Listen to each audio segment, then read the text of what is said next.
태슈와 공포라디오. 6번째 생일날 제 딸은 죽었습니다. 그런데 어떤 한 남자가 저에게 제 딸의 7번째 생일날 사진을 건네주었습니다. 지금 제가 어떤 느낌인지 설명할 수가 없네요. 제가 지금 겪은 일이 너무나도 정상적인 것하고는 동떨어져 있어서 아무래도 제가 드디어 미쳤다고 거의 확신하고 있습니다. 거의 말이죠. 제 아내 배아는 출산 중에 죽었습니다. 아내는 아름다웠고 유쾌하고 현명하고 고집이 셌죠. 웃는 소리가 너무나도 큰 나머지 식당에서 밥 먹는 것조차 크나큰 도전이었고 쳐다보는 눈빛이 얼마나 날카로운지 제 손을 벌벌 떨게 만들었었죠. 그리고 전 그런 그녀를 잃었습니다. 딸을 낳던 도중에 말이죠. 내 딸 샘. 물론 전 샘을 원망할 수도 있었습니다. 아무도 할 수 없는 방법으로 내 아내를 빼앗아간 샘. 정말 그 무엇보다도 순수했던 아내를 가져간 샘. 하지만 전 원망하지 않았습니다. 전 배아가 어떤 원망도 바라지 않았다는 걸 알고 있었으니까요. 배아는 우리의 유일한 아이가 증오로 인해 인생이 망가지는 걸 원하지 않았습니다. 하지만 이건 슬픔에 대한 이야기가 아닙니다. 내가 사랑하던 사람을 불시에 영원히 잃어버렸다는 그런 이야기도 아니고요. 이건 더욱 사악하고 불길한 이야기에 가까울 뿐입니다. 제 딸은 언제나 활기 넘쳤습니다. 항상 뛰어다니고 소리 지르면서 정글짐을 위아래로 뛰어다녔죠. 유치원에 큰 폭풍을 몰고 다니곤 했습니다. 그래서 딸의 6번째 생일날 친구들과 같이 영화관을 갔을 때 너무 많은 에너지를 억눌렀던 걸 주체를 못했던지 인도에서 요리 뛰고 저리 뛰고 숨고 피하고 하는 딸을 겨우 쫓아갈 수 있었습니다. 딸은 인파 속의 때때로 뒤를 돌아보며 아빠 빨리 와 라고 외쳤습니다. 거의 심술을 부리는 듯한 목소리였죠. 사랑할 수밖에 없는 딸이었습니다. 전 제 아이를 쫓아가려고 했습니다. 정말 그러려고 했습니다. 도로로 제 아이가 뛰쳐나왔을 땐 그앤 너무나도 저를 바라보는데 바빴고 버스는 멈출 시간이 없었습니다. 역겨운 드드득 소리와 함께 세상은 침묵 속으로 빠져들었습니다. 전 형태가 망가진 제 아이를 팔에 껴안아 들었습니다. 눈물을 흘릴 만한 감각도 없었습니다. 움직이기에도 너무 고통스러웠습니다. 제가 오로지 느낄 수 있던 건 따뜻한 피가 고요히 제 옷자락 속으로 스며드는 느낌뿐이었습니다. 충격을 받았을 당시 제가 단지 생각할 수 있던 건 어떻게 이 청바지를 세탁해야 할까 라는 고민뿐이었습니다. 네, 끔찍하게 들릴 수 있습니다. 저도 잘 알아요. 하지만 당신에게 모든 것을 산산조각 내버리는 죽음은 모든 걸 없애고 사람으로서 행동하게 하는 날것의 사고방식밖에 남기지 않습니다. 그 사고의 다음 주의 기억은 흐릿합니다. 단 하나의 기억조차 어느 것 하나 제대로 생각해낼 수 없었습니다. 다만 중간중간에 친구들과 가족들의 끊이지 않는 조의의 행렬과 어느 순간 때나 터져나오던 저의 울부짖음, 문이 닫히는 소리, 조용히 울리는 냉장고 소리, 또는 라디오에서 울려 퍼지는 목소리들만이 뒤죽박죽 섞여 있습니다. 전 새카맣게 입고 장례식에 참석했습니다. 단순히 옷만을 의미하는 게 아닙니다. 제 존재의 본질 자체는 아주 까맣게 물들어 있었습니다. 아무것도 느낄 수 없었고 아무것도 생각할 수 없었습니다. 마치 죽은 시체가 물에 떠서 선헤엄을 치는 것처럼 그저 행동만을 옮겨가며 하루를 이어갔을 뿐입니다. 모두들 쌤에 대해 말하고 싶어 했고 얼마나 그 아이가 완벽했는지 말하고 싶어 했습니다. 얼마나 제 딸이 천사였는지 제가 마치 모르는 것처럼 말이죠. 마치 제 딸이 얼마나 큰 선물이었는지 인식하지 못했었던 것처럼 말이죠. 다른 사람들과 서 있던 한 남자가 저에게로 걸어와 커다란 가죽책을 건네주었습니다. 전 그때 쌤 친구들의 부모님 중 한 분이라고 생각했고 같이 찍은 사진 모음집을 저에게 건네주신 거라 생각했습니다. 아니면 그때 전 너무나도 무감각해져 있었던 나머지 그의 손이 얼음장 같았고 그가 한 번도 제 딸에 대하여 언급을 하지 않았다는 사실을 인식하지 못하고 있었는지도 모르겠습니다. 한 달 동안 전 제 자신을 잃어버렸었습니다.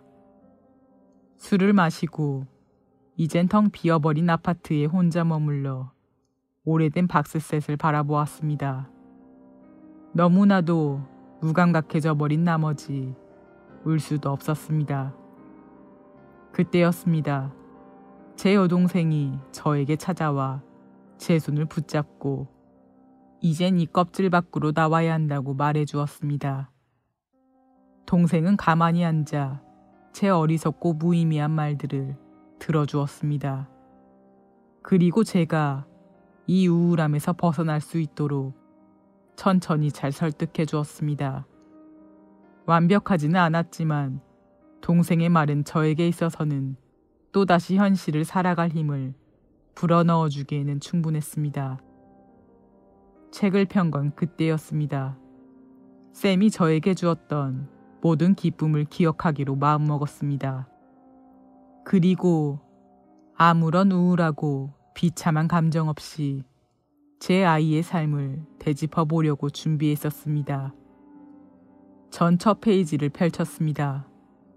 책은 기본적으로 바인더 형식이었는데 제 딸이 자라나는 모습이 담긴 폴라로이드 사진으로 가득 차 있었습니다. 저는 눈썹을 찌푸렸습니다. 거리를 두고 찍혔고 약간 흔들려 있었습니다. 그리고 몇몇 사진들에만 제 모습이 같이 찍혀 있었습니다. 구역질이 나는 기분이 들었지만 이후의 사진들이 좀 더 이해를 시켜줄 것이라 믿었습니다. 아무런 동요 없이 제 딸의 삶의 순간들을 악착같이 관찰하려는 듯한 사진들을 보면서 어떻게 이 남자가 이 사진들을 구했는지에 대해 각종 이유들을 떠올렸습니다. 사진들은 점차 제 딸의 생일날로 가까워져 왔습니다. 쌤이 5살이 된 후 제가 자전거를 선물했던 날과 곧이어 까진 무릎이 찍혀있던 그날의 사진을 볼 수 있었습니다. 책은 아직도 많은 페이지가 남아있었기에 전 나머지 부분은 비어있을 거라 그렇게 생각했습니다. 하지만 영화를 보러 갔던 6번째 생일날 바로 전에 쌤의 사진이 그 앨범에 있었습니다. 전 그날 쌤이 입겠다고 우긴 분홍색 우비와 제 손이 그의 어깨 위에 올려져 있는 걸 알아볼 수 있었습니다. 사고에 관련된 사진은 없었습니다. 대신 제 아이의 삶은 그 책 안에서 계속되고 있었습니다. 7번째 생일날 사진에는 저와 쌤이 정원에서 페인트에 뒤범벅이 된 채 있었습니다. 거대한 캔버스가 바닥에 있었고 그 안에 굉장히 그림이 지저분하게 그려져 있었습니다. 쌤의 7번째 생일 때 말이죠. 쌤의 7번째 생일. 방금 마주한 현실이 제 머리를 강하게 치고 지나갔고 전 책을 쾅하고 닫았습니다. 전 부엌 식탁에 주저앉아 그 가죽책을 바라보았습니다. 이건 정말 세디스틱적인 취향의 합성이다. 그렇게 바랬습니다.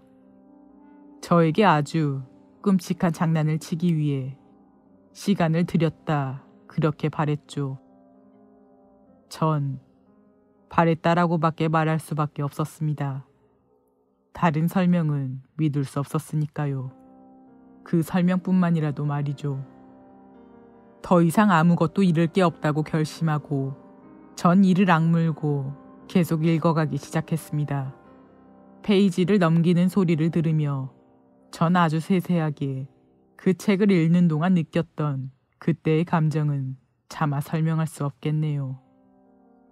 노력은 해볼 수 있겠지만 여러분들도 이런 것들에 대해 아무런 준비조차 하실 수 없었을 겁니다. 제 아이의 삶은 계속되었습니다. 이제 사진 속에선 전니가 빠지고 학교에 등교하는 첫날의 모습을 보여주었습니다. 페이지를 넘기는 제 손은 점차 강란적으로 변했고 그러다 무언가를 눈치채게 되었습니다. 바로 사진사가 점차 가까워진다는 사실이었죠. 점점 더 말이죠. 아이가 나이를 먹는 건 당연한 수순이지만 사진사는 계속 더욱더 가까워져 왔습니다. 아마 점차 대담해진 거겠죠. 제 딸은 아름다웠습니다. 깜짝 놀랄만 했죠. 10대가 된 제 딸의 모습은 마치 아내와 똑 닮아 있었습니다. 그 모든 곱슬머리와 웃는 모습도 말이죠. 저도 사진 속에서 점차 나이를 먹어가고 있었지만 제가 같이 찍힌 사진은 점점 더 줄어만 갔습니다. 16번째 생일날은 무언가 이상했습니다. 소풍에 간 듯한 사진에선 딸의 친구들은 밖에 둘러앉아 작은 플라스틱 컵에 든 음료를 마시고 있었습니다. 하지만 누군가가 배경에 있었습니다. 이 사진이 찍힌 공원 감목 근처에 어떤 검정색 형체가 서 있었습니다. 여러분도 그 남자의 작은 그림자가 풀밭에 드리워져 있는 걸 눈치채지 못하셨다면 아마 알아차리지 못하셨을 겁니다. 전 상체를 잠시 뒤로 젖히고 숨을 내뱉었습니다. 이 상황은 너무나도 이상했습니다. 제 자신은 생각지도 못한 제 딸의 성장 모습을 보게 된 것에 대해, 그리고 과연 어떻게 이것이 끝나게 될지에 대해 너무나도 깊게 사로잡혀 있었습니다. 이런 순간들은 너무나도 비현실적인 나머지 때때로 제 자신이 아닌 것처럼 생각하게 되는 느낌을 들게 했습니다. 이 사진들을 바라보며 마치 제 자신을 꿈에서 혹은 텔레비전 프로그램에서 바라보는 듯한 느낌조차 들었습니다. 전 계속 읽어나갔습니다. 그 검정색의 형체는 사진에 점차 더 많이 등장하기 시작했고 전 거의 특징을 잡아낼 수 있을 정도가 되었습니다. 그의 존재감은 더욱 선명해졌고 페이지를 넘길 때마다 전 그가 사라지기를 기대했습니다. 하지만 그 대신 사진은 점차 18번째 생일에 가까워졌고 매번 생일 때마다 폴라로이드 사진 밑으로 또 다른 해라고 적혀 있었습니다. 더 이상 제 딸은 제가 알아볼 수 있는 곳에 있지 않았습니다. 대신 제 딸의 사진들은 희미하게 불이 켜진 집안에서 찍혀 있었습니다. 얼굴은 공포로 인해 일그러져 있었고 눈에 띄는 온갖 이상한 포즈를 취하고 있었습니다.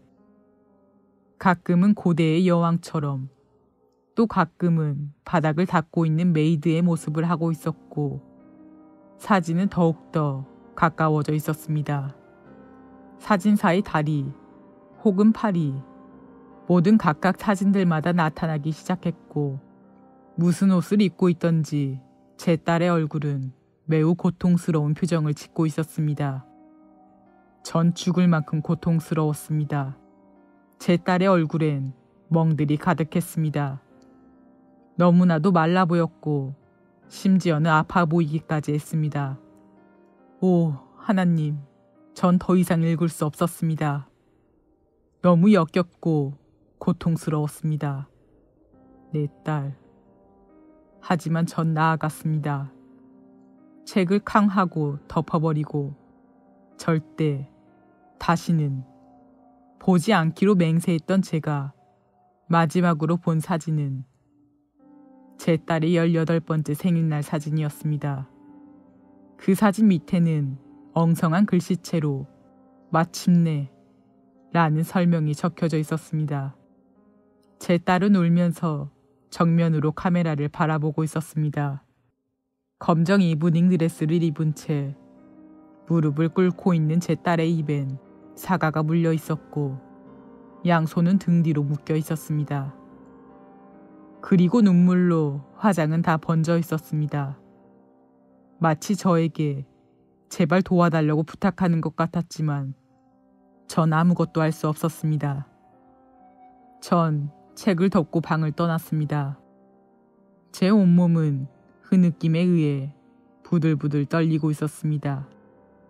물론 경찰에 전화할 수는 없었습니다. 그녀는 죽었으니까요.